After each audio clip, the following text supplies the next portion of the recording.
Pagpalang araw, kaibigan. Ito po inyong kaibigan kay Jesus, Brother Manny Bautista. Minsan pa tayo po'y mag-aaral ng salita ng Diyos mula sa Biblia, New Testament.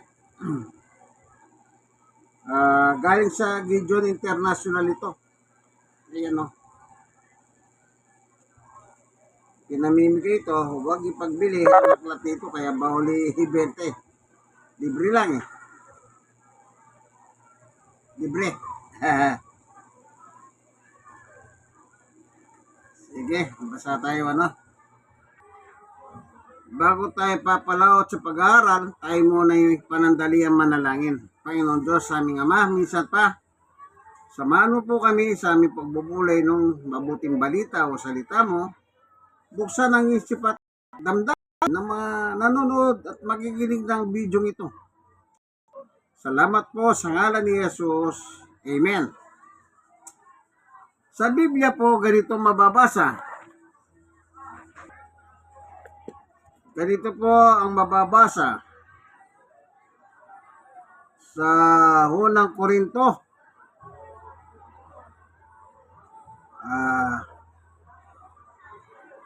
Chapter 6. Ganito po ang ating mababasa ayon kay Apostol Pablo. Bukas, kapistahan ng Pablo bukas, araw na linggo. Sabi po ito, ang Korinto 19 at 20. Hindi ba ninyo alam ng inyong katawan ay templo ng Espiritu Santo na nasa inyo at tinanggap ninyo mula sa Diyos? Ang inyong katawan hindi talagang inyo, kundi sa Diyos. 21. Binili niya kayo ng malaki na at gamitin ninyo ang inyong katawan upang maparangalan ng Diyos. Maliwanag po ano? Binili po tayo pala sa malaking halaga. Sa dugo ni Jesus, yung pagkapako niya sa krus, yun po kasi sinasabi binili tayo. Sa pamamagitan ng kanyang dugo na walang kapintasan. Kaya yung kawan natin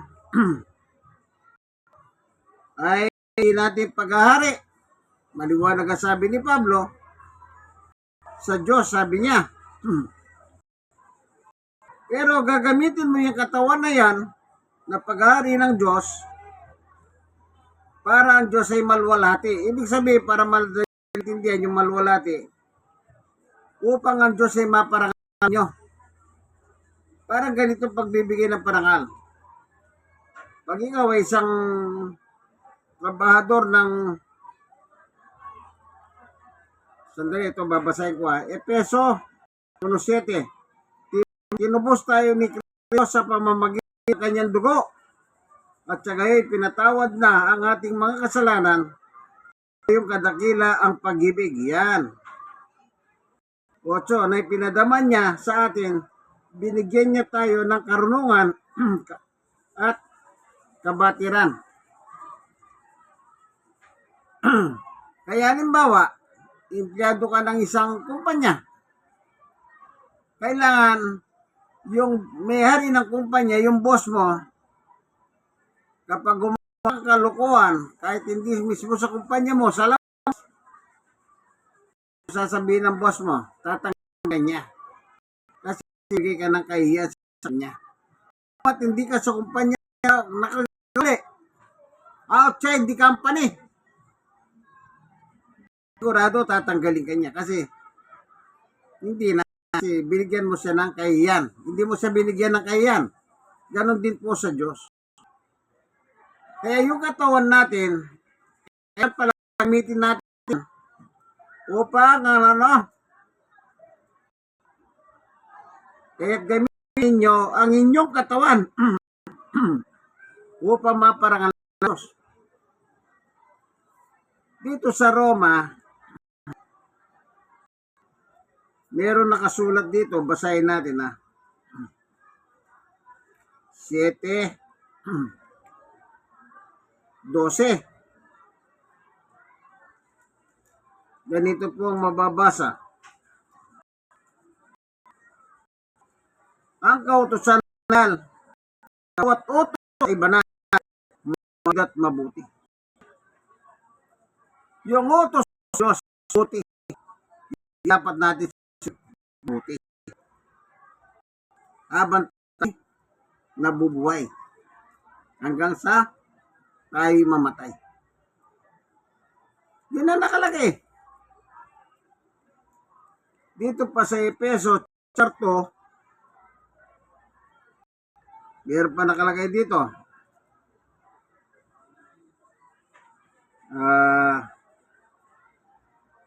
Efeso 2:10, 2:10. Tayo kanila lang, nilikha sa pamamagitan ni Kristus upang ihukol natin ang ating buhay sa paggawa ng mabuti. Itiga ng Diyos para sa atin noong pamuna. Yan. Nakatalaga tayo sa mabuti. Ano yung mabuti? Salita ng Diyos. Si Pablo lahat ang may sabi niya. Sa Roma, si Pablo. Sa Corinto, si Pablo. Sa Efeso, si Pablo. Sulat ni Pablo yan. So, yung mabuti, yung pagsunod sa salita ng Diyos. Yun dapat ang ginagawa natin, kaibigan, araw-araw. Kaya ang Panginoong Yesus, dito sa Mateo 4:4, meron siyang binanggit. Kasi, nasa kalagayang tao si Yesus dito, nagkatawang tao kasi. Ngayon, nanalangin siya. Kaya, ito yung eksena kay Satanas at saka kay Jesus. Sa Mateo 4:4. 4:1 ng Mateo muna. Pagkatapos si Jesus ay dinala ng Espiritu sa ilang upang tuksoin ng dyablo. 2. Doon 40 araw at 40 gabi, 40 days and 40 nights. Nagayuno si Jesus at siya nagutom. Kasi nalagay po siya. Nagkatawa, hindi ang timanot. Dumating ang mano sa Satanas at sinabi sa kanya, kung ikaw ang anak ng Diyos, gawin mong tinapay ang mga batong ito. May bato si Satanas. Gano'n kaya yung mga dala niyang bato? Sabi niya kay Jesus, ito, gawin mo. Gawin mo tinapay. Kasi nakaramdam niyang gutom. Pagkatapos nito, sa 5, pagkatapos nito, ginalas, hindi, 4 muna. Ngunit sumagot si Jesus, ito yung sagot ni Jesus, nasusunod lamang sa buhay o hindi sa salitang namumutawi sa bibig Diyos. Yan. Tayo may dalawa. Kumakain tayo sa physical. Ito. Kumakain tayo para lumakas ang physical. Lalo na ganang kaibigan. Kaya kahit kulang trabaho, kakain ka rin eh. Kasi manlalata ka eh. Manlalata. O kung nagtatrabaho ka, baka hindi magtrabaho. Pero meron tayong buhay sa loob. Yung spirito. O luwa. Anong kaya doon? Pagkain. Anong pagkain? Salita ng Diyos. Pagkain niya. Kaya sinasabi ng Panginoon Jesus, kung paano kumakain para physical, kailangan kumain rin ang salita ng Diyos araw-araw. Hindi po ba araw-araw kumakain? Meron na tanghali. Yan, matulog. Pagkagising mo, kakain ka na.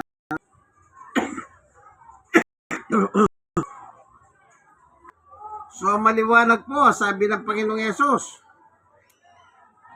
dapat mabuhay tayo sa salita ng Diyos araw-araw. Kung paano kumakain tayo araw-araw.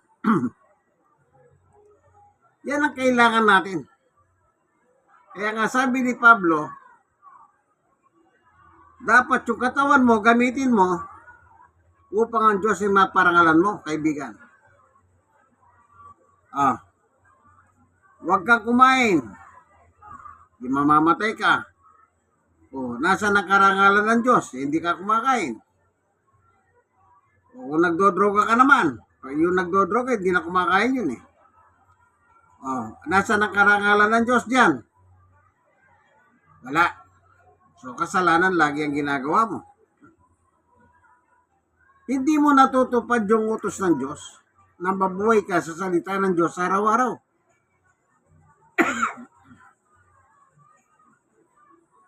Dapat gawin mo yun, kaibigan. Kapag ang buhay mo, sinuko mo na kay Jesus, kailangan mabuhay ka na sa salita ni Jesus. Tingnan nyo po yung nakasulat dito sa Mateo 28. Yung mga napangaralan, na tumanggap na po sila, ang sabi ni Jesus ay, babasahin ko po para maliwanag. 28 ng Mateo. Para huwag tayo magkamali, may Biblia tayo. Mateo 28, 19, kaya tumayo kayo at gawin ninyong alagad ko ang lahat ng bansa, yung mga tao sa bawat bansa. Ang utos ni Jesus, gawing alagad. Pag naging alagad ka, anong gagawin mo? Di sumunod ka sa Kanya.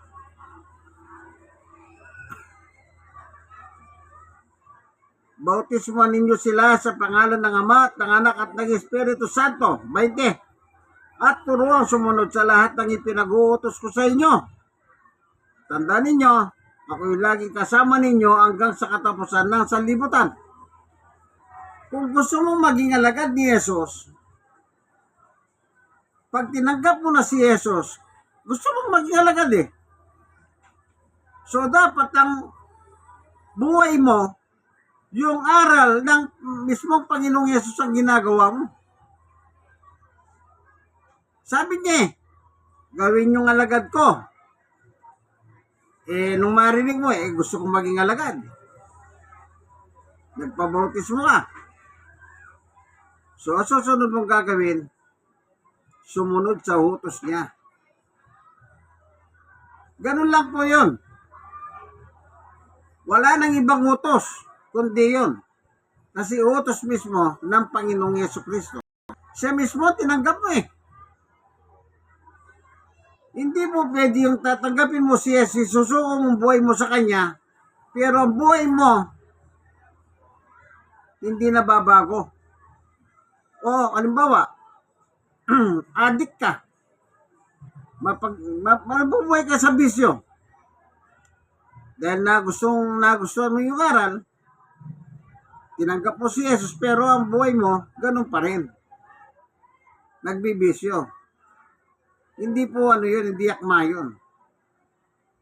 Kaya yung pagtanggap mo, baka hindi totoo yun. Kasi dapat pag tinanggap mo, siya nang masusunod sa'yo. Ganyan po pananampalataya sa ating Panginoong Yesus. Kaya pag namatay ka, kahit na tinanggap mo na si Jesus at hindi ka sumunod, yari ka. Pag namatay ka, doon mo tatanggapin ang parusa ng Diyos. Kasi hanggat nabubuhay ka, kahit laban mo yung utos ng Diyos, mahal ka ng Diyos, totoo yan. Araw-araw, libre nga, pinasisikat ang araw. Lahat na tinatamasa ng tao yan, mabutit masama.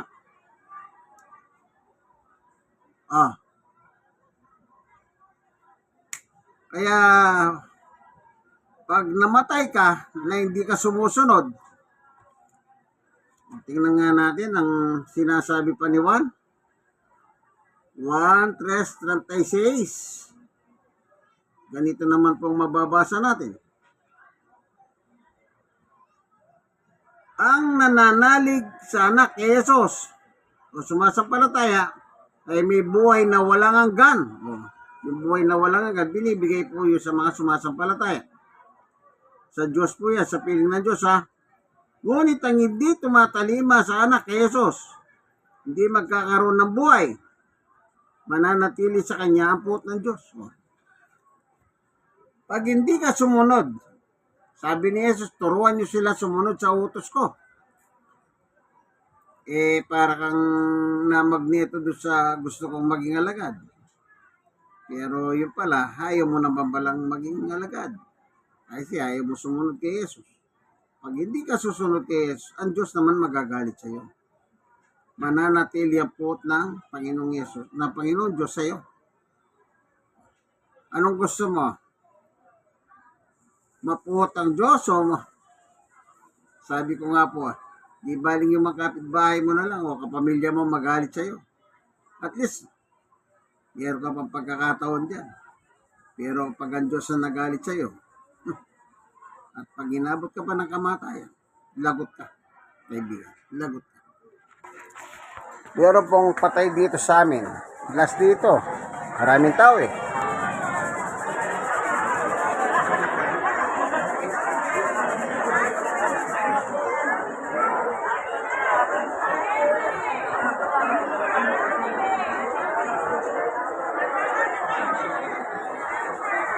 Last day na yan. Kasi maraming tao. Sa kabila naman.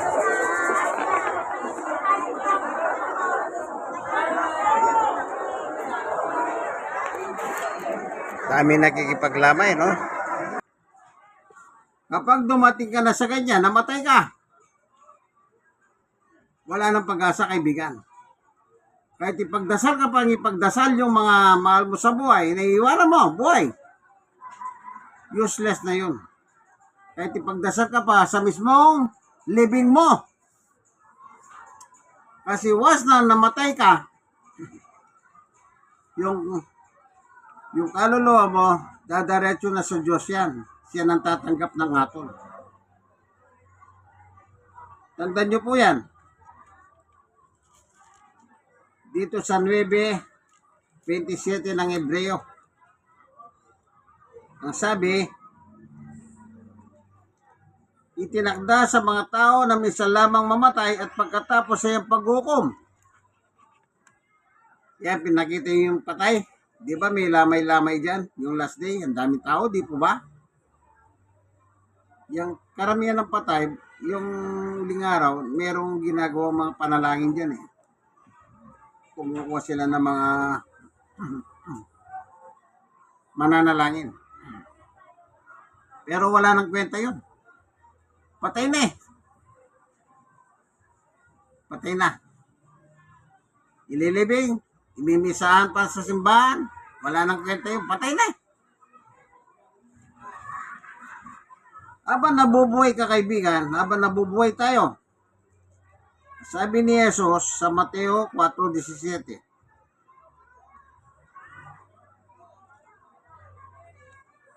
ganito ang ating mababasa.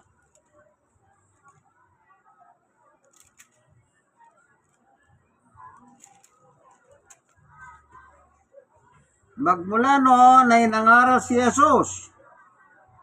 Ang sinabi niya, pagsisihan ninyo talikdan ng inyong mga kasalanan, sapagkat malapit ng maghari ang Diyos. Maliwanag ang utos ng Panginoong Yesus, magsisi at talikuran ng kasalanan para pagharihan ka ng Diyos. Kasi kung hindi mo tatalikuran ng kasalanan mo, kaibigan, hindi ka paghaharihan ng Diyos.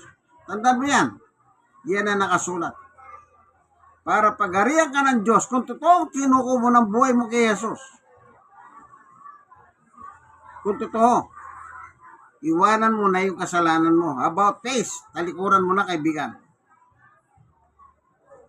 At sumunod ka na kay Jesus. Kung ano ang gusto ni Jesus, yun na sundin mo. Tinanggap mo si Jesus, sundin mo ang kanyang utos.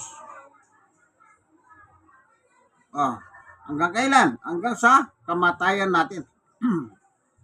Hanggang malagutan ng ating hininga. Pero pag hindi, wala tayong magagawa. Kasalanan mo na yon. Nalaman mo na yung batas ng Diyos at hindi ka pa sumunod, nagmatigas ka, kagaya na sinasabi ng iba, at saka na lang ako magsisisi pag malapit na ako mamatay. Buti sana kung may pagkakataon ka pa makapagsisi bago ka mamatay.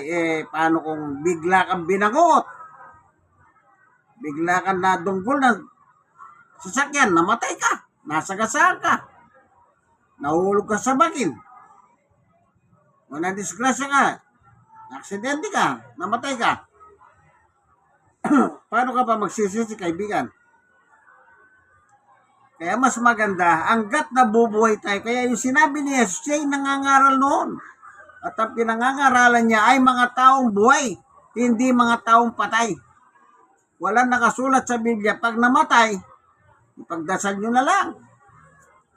Oh, papamisa nila, tatawag silang mga mandarasa kung sino-sino dyan. Oh, wala nang kwenta yun. Naalala ko nung araw. Sa patay, mayroong mandarasan. Sabi ko, pinangaralan ko sila. Anong pinangaralan ko? Nasabik yata sa aral. Yung isa nagte-take note pa. Kita nyo?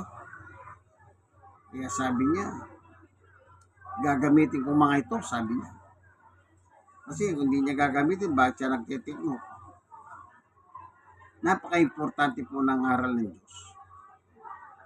Kaya, bago lamang tayo malagay sa kabaong, nakita nyo, huling lamay na ngayon niya, kaya maraming tao, baka bukas, mag-abroad na yan.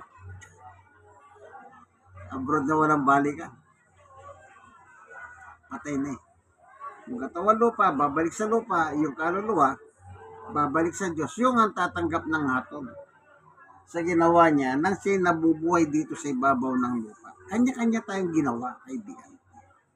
Kung anong ginawa ng ating katawan, ipagsusulit natin sa Diyos. Kaya hindi mo pwedeng ituro yung kapitbahay mo, kaibigan. Yung kasalanan ginawa mo, ikaw lang magduro sa ron. Hindi mo pwedeng idamay ang asawa mo. Hindi mo pwedeng idamay yung anak mo. Kanya-kanya tayong pagharap sa Diyos upang magbigay sulit ayon sa Biblia. Lagi nyo pong tatandaan, kaibigan, lalo na ngayon, hindi na po natin maintindihan ng panahon. Bakit? Bakit? Ngayon, ang klima natin, paiba-iba eh. Di po ba? Bago-bago. Kaya tatandaan nyo po yan. Ingat po tayo, lagi tayong magdasal. Ipagkatiwala natin ang mga buhay natin araw-araw sa Diyos. Dapat mabuhay po tayo sa salita ng Diyos araw-araw, kaibigan. Lagi kayong magpasalamat. Pagkagising, bago kayo matulog, pasalamat. Purihin ang Diyos. Huling talata. 2 Korinto 5:10. Sapagkat bawat isa ay aharap sa hukuman ni Kristo. Bawat isa, individual. Sapagkat bawat isa ay aharap sa hukuman ni Kristo upang tumanggap ng kaukulang ganti sa kanyang ginawa, masama, mabuti man o masama, nang siya'y nabubuhay pa sa daigdig na ito. Kita nyo? Napakaliwanag, letra for letra. Yung ginawa mo sa daigdig na ito, kaibigan, ikaw lang ang haharap sa hukuman ng Panginoon Yesus. Kaya pag tinanggap mo, siya rin na magre-reward. Pag di ka sumunod, siya rin ang maghuhukom sa iyo, kaibigan. Sayang lang. Sayang ang buhay na binigay sa iyo kung hindi mo rin gagamitin para sa Kanya. Kaya nakapanginay ang lalo na yung iba dahil sa kahirapan ng buhay. Sabi nga nila, kahit sa patalim kumakapit. Hindi ko naman po sila inusgan. Dami naman trabaho, kaibigan. Minong araw, sabi sa akin ng isang nagbebenta ng droga, Pastor, ayaw ko ng trabaho ito eh. Sabi ko, hindi tigilan mo. Wala akong pinag-aralan, sabi niya. Di magpulot ka ng basura. May pera sa basura ka. Ayun, para hindi ka naman maiya, di lumayo ka rito sa lugar niyo. Doon ka mamulot sa ibang lugar. Sabi ko, para mabuhay ka ng mahayos. Wala eh. Ewan ko, hindi ko na nakikita yun. Baka sinunod naman ako. Basta sinabi ko, hindi ko na po siya nakikita. Sige po, hanggang dito na lamang, hanggat nabubuhay tayo kaibigan, sukunod po yung buhay kay Jesus at sumunod kay Jesus. Yun lang ang masasabi ko. Yun ang nasa Biblia. Salamat, Panginoon Diyos, sa iyong turo at aral. Nawa, lahat kami nanood, nakinig ng video ito. Buksan mo po ang puso at isip po pang pakinabangan namin ng iyong aral. Salamat po, matyaga mo kami tinuturuan. Sa ngalan ni Jesus, Amen. Kaibigan, ito po inyong kaibigan kay Jesus, Brother Manny Bautista. Iko ay salon. God bless us all po. Nawadat na kayo ng video ito, nasa maayos na kalagayan. Like and share. Share nyo po sa iba. Malay ninyo, kayo po maginda ng kanilang salvation. Bayo.